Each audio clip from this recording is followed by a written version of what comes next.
Welcome back, guys. Now, in this video, I want to talk to you about the time frames. Okay, now, generally speaking, you want to have a higher time frame for your bias. Okay, so you'll have your bias time frame.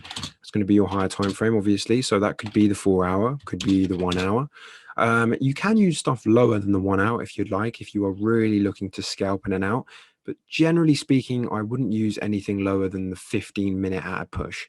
Okay, generally speaking, the 1 hour is like my ideal, but you are welcome to use the 15-minute for your bias, and then you can use like the 1 minute for entries or something like that.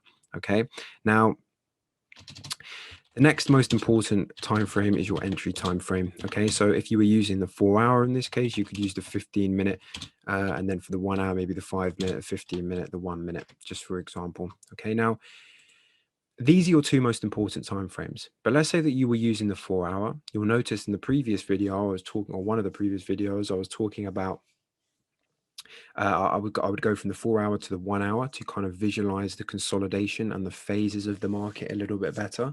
And what you'll find, for example, is if you have a 4 hour level when you're working mainly off the 4 hour for your bias, the middle time frame can help with phase identification. Okay, it's not necessary. Okay, it's optional.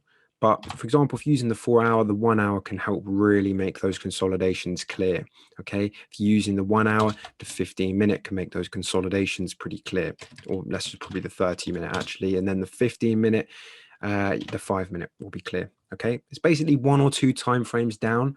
Will just help you to visually see those the best. Okay, and so for example, you can have 4 hours your bias, and then once you've got your levels marked on and everything else, you can go to your middle time frame to identify the phase on that time frame, and then on the entry time frame you can look for structure to shift and all of these other things, or just candle rejections, or you can just enter straight off the zone. Depends on your preference. Again, but yeah, those are that's the way that I personally like to structure my time frames and stuff like that. So that's what I'd recommend to you. That's pretty much it.